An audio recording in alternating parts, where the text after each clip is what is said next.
जय श्री कृष्ण मित्रों, आज हम धन भाव के विषय में चर्चा करेंगे। धन भाव जो कि हमारे सांसारिक जीवन को चलाने में बहुत बड़ा योगदान देता है। तो धन भाव के विषय में लिखा है, यदि धन भाव का स्वामी शुक्र से युक्त हो और शुक्र के उच्च नवमांश गृह में हो और लग्ने से संबंध करता हो तो ऐसे व्यक्ति के टेढ़े नेत्र होते हैं। धन भाव का स्वामी शुक्र के साथ में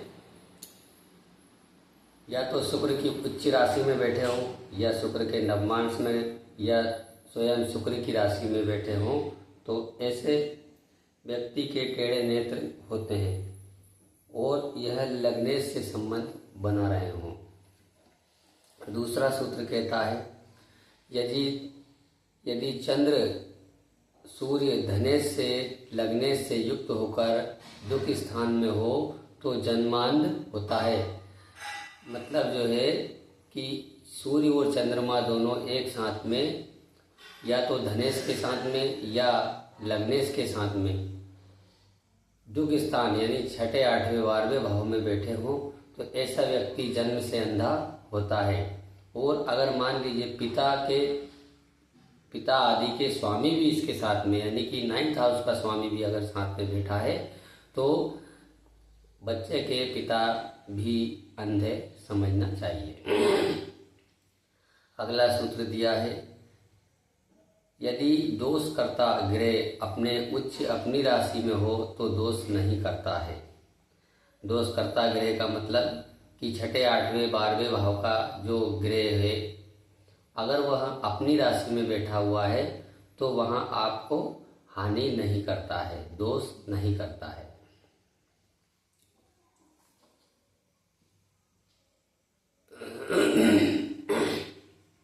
आगे दिया है आप गुरु और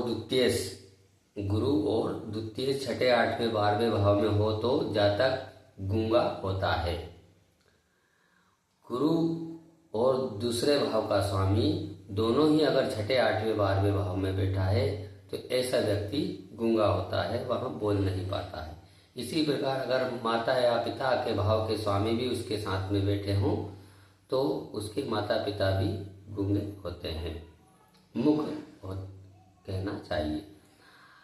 अगला सूत्र है, गुरु बुध और द्वितीय छठे आठवें और 12वें भाव में हो तो मूर्ख होता है। गुरु और बुध और दूसरे भाव का स्वामी छठे आठवें 12वें भाव में बैठा है तो ऐसा व्यक्ति मूर्ख होता है। यदि ये केंद्र त्रिकोण अपने ग्रह अपनी राशि में उच्च राशि में हो तो शीघ्र ही विद्वान बनता है। गुरु बुध और दूसरे भाव का स्वामी अगर अपने ही राशि में बैठा है, केंद्र में बैठा है या त्रिकोण में बैठा है तो ऐसे व्यक्ति शीघ्र विद्वान बनते हैं। अगला सूत्र दिया है, धनेश और गुरु भौम के साथ दूसरे भाव में हो। धनेश दूसरे भाव का स्वामी गुरु और मंगल के साथ दूसरे भाव में हो तो पुरुष धनी होता है।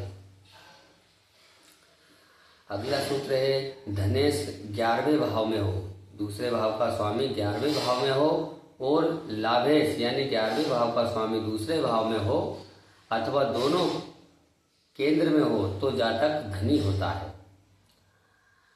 अगला सूत्र कहता है, धनेश केंद्र में हो और लाभेश उससे त्रिकोण में हो।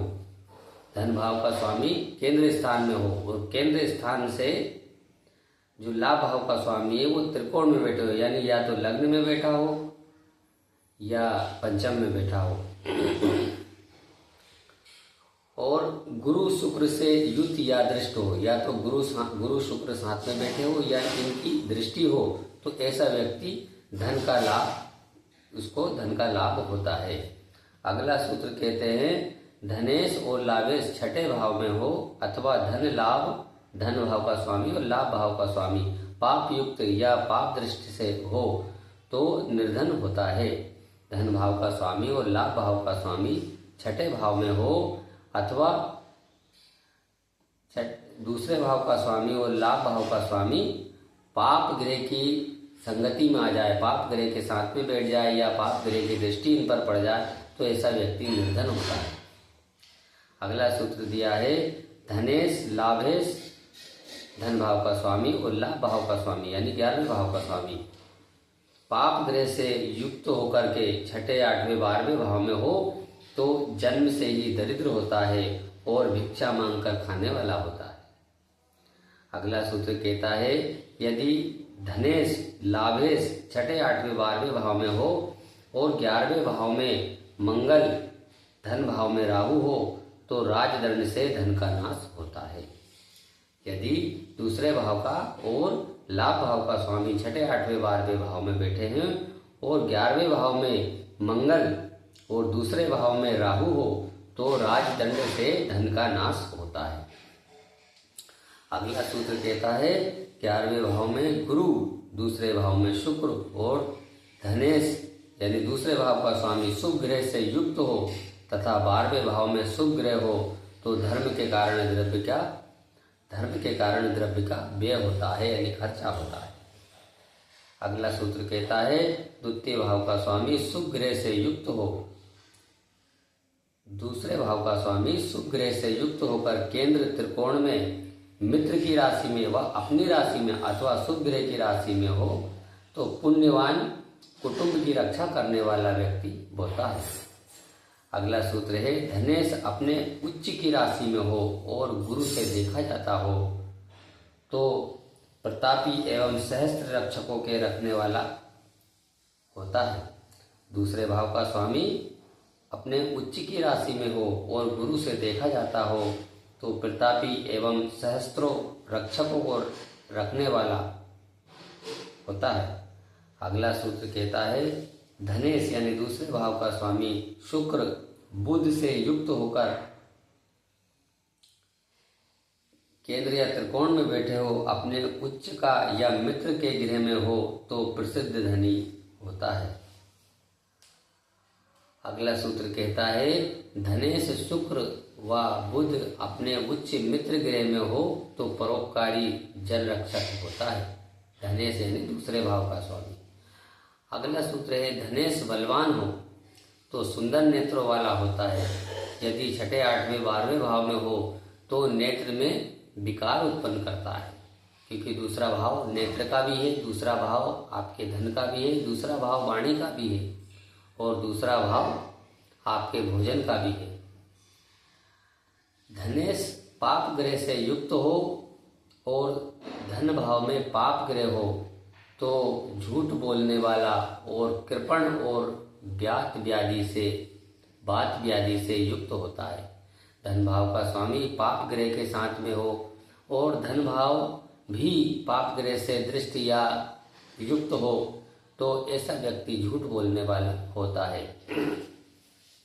तो इससे यह स्पष्ट होता है कि दूसरा भाव और दूसरे भाव का स्वामी अगर शुभ ग्रह के साथ में है, शुभ ग्रह से दृष्ट है, अपनी राशि में है, अपने उच्च की राशि में है तो वह व्यक्ति धन से परिपूर्ण होता है। वहीं पर अगर धन भाव और धन भाव का स्वामी किसी भी प्रकार से पाप ग्रह से पीड़ित होता है तो उस व्यक्ति को निर्धनता का सामना करना पड़ता है। अगले वीडियो में हम तीसरे भाव के विषय में चर्चा करेंगे और ये चर्चाएं बहुत लंबी जाने की है। अभी हम सिर्फ उनका शुभ अशुभ ग्रह के साथ होने वाले फल को कह रहे हैं। आगे और भी बहुत अच्छे अच्छे सूत्र आपको मिलेंगे। आप हमारे चैनल को फॉलो कीजिए, लाइक कीजिए। आपके लिए हम अच्छे अच्छे ज्ञानवर्धक वीडियो लाते रहेंगे। जय श्री कृष्णा, राधे राधे।